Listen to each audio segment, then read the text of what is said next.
नमस्कार, आप सभी का स्वागत है मेरे इस खास डिजिटल प्लेटफॉर्म प्रभात ऑफिशियल न्यूज़ पे। दरअसल आज कुछ कहने के लिए शब्द नहीं है, क्योंकि जिस तरह से पश्चिम बंगाल के मुर्शिदाबाद में जो घटना सामने निकल कर आ रही है और कहीं न कहीं इसे राजनीतिक रूप देने की कोशिश की जा रही है, चाहे वह किसी भी पार्टी का हो, किसी भी दल के हो, लेकिन जो घटना हुई वह शर्मनाक है और यह समाज के लिए अच्छा संकेत नहीं है। दरअसल यह मेरा अपना पर्सनल व्यक्तिगत राय है। दोस्तों, आज हम जिस मुर्शिदाबाद को लेकर के लगातार चर्चा कर रहे हैं, वहाँ वक्फ बिल संशोधन को लेकर के हिंसा भड़की है।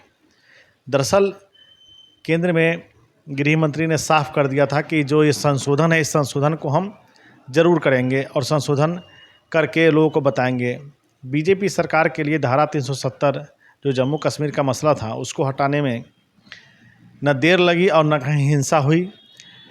आपको बता दें कि श्री राम मंदिर का मामला भी था, उसको भी आपने देखा किस तरह से विवाद तो बहुत हुए थे, बातें बहुत निकल कर सामने आई थी, लेकिन जो मुद्दे थे, जो बातें थे, वो बातें सभी सामान्य हो गई। आज जो मुर्शिदाबाद में हुई है, लगभग 500 हिंदू घरों को वहाँ से पलायन करना पड़ा है, 3 लोगों की मौत हुई है और सैकड़ों घरों को निशाना बनाया गया है, दर्जनों गाड़ियों में आग लगा दी गई है। और जिस तरह से लगातार हिंसा की खबरें आ रही हैं, पुलिस से वहाँ स्थिति नहीं संभली, उसके बाद बीएसएफ को उतारा गया और बीएसएफ ने वहाँ स्थिति को संभाला है और बीएसएफ के हवाले अभी मुर्शिदाबाद है, क्योंकि मुर्शिदाबाद में जिस तरह से हिंसा भड़की थी, वहाँ हिंसा कंट्रोल नहीं हो रहा था, क्राइम कंट्रोल नहीं हो रहा था और लगातार हिंसा भड़क रही थी। इसको लेकर के तृणमूल सरकार, जो पश्चिम बंगाल की सरकार है, वो कहीं ना कहीं हाशिए पर थी और इस बात को लेकर चर्चा कर रही थी कि जिस तरह से बीएसएफ को उतार कर वहाँ पर स्थिति को कंट्रोल किया गया, कहीं ना कहीं राज्य सरकार की नाकामी है और राज्य सरकार की पुलिस की नाकामी यह दिखाती है कि पश्चिम बंगाल पुलिस के जिम्मे रहने से वहाँ के लोग, वहाँ के जो अल्पसंख्यक लोग हैं, वो हम सुरक्षित नहीं रह पाएंगे। दरअसल मुर्शिदाबाद मुस्लिम बहुल इलाका है और वहाँ हिंदू अल्पसंख्यक है और इसको लेकर के जिस तरह से नियोजित तरीके से हमले हुए और इस हमले के पीछे जो भी मास्टरमाइंड रहा हो, जो देश रहा हो, जो पार्टी रही है, जो संगठन रहा हो या जो भड़काने वाले लोग रहे होंगे, उन्होंने इस चीज़ को 1-2 दिन में किया नहीं होगा। इसके लिए पूरी प्लानिंग की होगी, बाकायदा इस प्लानिंग के लिए उन्होंने इंतजार किया होगा कि सरकार का कोई ऐसा डिसीजन आए, कोई ऐसा मामला आए जिसको लेकर के मुद्दा बना करके वहाँ हंगामा खड़ा किया जाए। और हुआ भी यही, सरकार ने वक्फ बिल संशोधन बिल लाया और संशोधन बिल जैसे ही पेश हुआ, उसको लेकर के मुर्शिदाबाद सुलग किया। हिंसा की खबरें कई जगह से आई, लेकिन जहां सरकार ने अपने नियंत्रण में शासन सत्ता को संभाल रखा था, वहां तो स्थिति संभल गई। लेकिन जहां भी सरकार थोड़ा भी कमज़ोर पड़ गई या सरकार की नाकामी, या यूँ कहें कि सरकार की ऐसी मंशा थी कि कहीं ना कहीं इस मामले को राजनीतिक मुद्दा दिया जाए, वहाँ स्थिति बदतर होती गई। आपको बता दें कि पश्चिम बंगाल का वह मुर्शिदाबाद आज पूरी तरह से बीएसएफ के नियंत्रण में है और नियंत्रण में इसलिए लाया गया क्योंकि वहाँ के पुलिस से स्थिति कंट्रोल नहीं हो रही थी, स्थिति नियंत्रित नहीं हो रही थी। वक्फ बिल संशोधन को लेकर के सरकार आमने सामने थी और उपद्रवी लगातार इस बात का दावा कर रहे थे कि वक्फ बिल संशोधन को लेकर के हम लोग आंदोलन कर रहे हैं, उसको वापस लेने के नारे लग रहे थे। आपको बता दें कि वक्फ बिल है क्या। देखिए, वक्फ बिल संशोधन इसलिए सरकार लाई, जिस समय भारत और पाकिस्तान का बंटवारा हुआ, वर्ष 1947 का वह दौर याद करिए जब बंटवारा हुआ। उस बंटवारा के दौरान जो यहाँ के मुस्लिम लोग पाकिस्तान चले गए थे, वह सारा ज़मीन वक्फ बिल के पास चलाया था और इसको लेकर के कहीं न कहीं लगातार चर्चा में रहा यह मुद्दा। आपको संक्षिप्त में बता दें कि वक्फ बोर्ड का गठन जो हुआ था, वह इसलिए हुआ था कि वर्ष 1947 में जब भारत और पाकिस्तान का बंटवारा हुआ था, जब देश का विभाजन हुआ था, उस दौरान जो लोग भारत छोड़कर पाकिस्तान चले गए थे और जो लोग पाकिस्तान चले गए, उनकी जो संपत्ति, जो ज़मीन थी, वो वक्फ बोर्ड के हवाले कर दी गई थी, वक्फ बोर्ड को सौंप दी गई थी और वक्फ बोर्ड के जिम्मे कई सारे दायित्वों को दिया गया था। खैर, इसकी चर्चा हम कभी बाद में करेंगे। अभी हम चर्चा कर रहे हैं मुर्शिदाबाद में हिंसा की और हिंसा के मुद्दे क्या थे। दरअसल पश्चिम बंगाल के मुर्शिदाबाद में जिस तरह से हिंसा हुई और हिंसा के दौरान 3 लोगों की मौत हो गई और उन मौत के बाद लगभग 500 परिवार जो हैं हिंदू परिवार वह वहाँ से छोड़ करके अलग चले गए हैं। और ऐसा बताया जा रहा है कि लगभग 100 से ऊपर गाड़ियों को जला दी गई है। और हिंसा इतनी ज़्यादा थी कि वहाँ बीएसएफ को बुलाया गया और बीएसएफ ने स्थिति को कंट्रोल किया है, स्थिति को नियंत्रण में लाया है। और नियंत्रण में ला करके इस मुर्शिदाबाद के मुद्दे को लेकर के लगातार चर्चा बना हुआ है। गृह मंत्री अमित शाह ने साफ साफ कह दिया है कि मुर्शिदाबाद के हिंसा में जो भी लोग दोषी हैं वह बख्शे नहीं जाएंगे।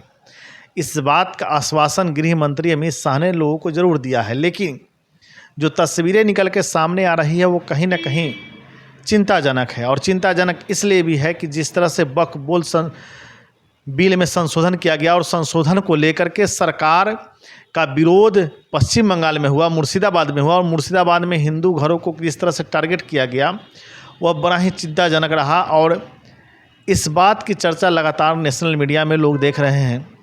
अभी जो भी खास रिपोर्ट आप देख रहे हैं बकबोट को लेकर के या फिर मुर्शिदाबाद को लेकर के, वो अभी लगातार मुद्दा रहेगा। और मुद्दा इसलिए भी रहेगा क्योंकि सरकार को अगर इस बात का जरा भी आगाह था तो सरकार ने उस तरह से तैयारी क्यों नहीं की थी कि जिस तरह से मुर्शिदाबाद में हिंसा हुई, अगर यही हिंसा, हालांकि हिंसा की खबरें कई जिला से आई लेकिन वहाँ स्थिति को कंट्रोल कर लिया गया। सरकार की मंशा क्या थी, सरकार इसके पीछे चाह क्या रही थी, सरकार का तर्क क्या था, यह बहुत बड़ा सवाल है। क्योंकि मुर्शिदाबाद के हिंसा में जो लोग मारे गए और जो परिवार वहाँ से विस्थापित हुए हैं, जिन परिवारों को वहाँ से अलग जाकर आश्रय लेना पड़ा है, और जो स्थिति, जो रिपोर्टें और जो लोग वहाँ कह रहे हैं वह कहीं ना कहीं सरकार की नाकामी है, सरकार की विफलता है, पुलिस की विफलता है, प्रशासनिक पूरी तरह से विफलता है।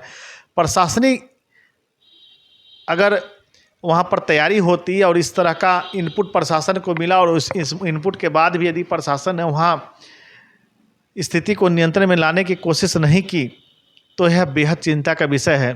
क्योंकि जिस तरह से बीएसएफ वहाँ कमाल संभाले हुई है और बीएसएफ के हवाले मुर्शिदाबाद है, उसको लेकर के कहीं ना कहीं लगातार चर्चा हो रही है और चर्चा होनी भी चाहिए। क्योंकि जिस तरह से बकबिल संशोधन हो रहा है और गृह मंत्री अमित शाह लगातार इस बात को कह रहे हैं कि जो भी दोषी है, जो भी मुर्शिदाबाद हिंसा के दोषी हो, बख्शे नहीं जाएंगे, चाहे वो देश के भीतर हो या देश के बाहर हो।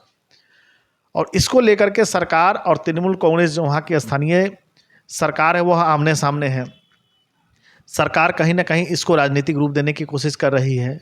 वहाँ की जो स्थानीय सरकार है वह बीजेपी पर आरोप लगा रही है। और बीजेपी का कहना है कि पुलिस की विफलता हो, प्रशासनिक विफलता हो, तृणमूल कांग्रेस यानी ममता बनर्जी सरकार की विफलता है जिसकी वजह से मुर्शिदाबाद हिंसा हुई। और इस हिंसा के पीछे है कौन, इस हिंसा का मास्टरमाइंड कौन और हिंसा की मुख्य वजह क्या है, इसको लेकर के आपको हम तमाम अपडेट देते रहेंगे और लगातार बताएंगे कि वह मुर्शिदाबाद में जो हिंसा हुई और जिन बात को लेकर के चर्चा हुई वह सुनियोजित थी, कोई एक दिन का किया कराया नहीं था। चूँकि जिस तरह से इतने घरों को टारगेट किया गया उसमें कहीं ना कहीं एक लंबी तैयारी हुई। चूँकि वो लोग इस तैयारी में थे, इस इंतज़ार में थे।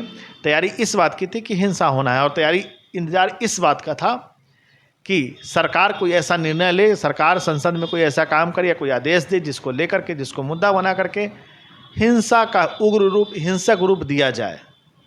धन्यवाद। आप देखते रहिए मेरे इस डिजिटल प्लेटफॉर्म चैनल को और लगातार जो ऐसे मुद्दे हैं, जो ऐसे खबरें हैं जिसको लेकर के कहीं ना कहीं आपके मन में असमंजस रहती है वो हमारे कमेंट बॉक्स में आप कर सकते हैं। हमारी टीम लगातार इस बात का अध्ययन करती रहती है और कोशिश करती है कि जो भी भारत के संविधान के तहत दिखाए जाने वाले खबर है, चूँकि इस पत्रकार को बहुत कुछ मिला नहीं है, सिर्फ सेक्शन 19(1)(a) वाक एवं अभिव्यक्ति स्वतंत्रता की आज़ादी मिली हुई है, जो आप आम जनों को है, कोई खास ऐसा कुछ मिला हुआ नहीं है। हाँ, सवाल पूछने की आज़ादी है जिसको लेकर के सवाल पत्रकार और मीडिया पूछते रहती हैं। और यह एक अच्छा ही डिजिटल प्लेटफॉर्म है जिसका अगर समुचित रूप से सदुपयोग किया जाए तो वाकई सभी के लिए यह बड़ा ही कारगर सिद्ध होगा। यदि इसका दुरुपयोग होता है तो यह हमारे लिए, हमारे आने वाली पीढ़ी के लिए बेहद ही चिंताजनक विषय है। धन्यवाद।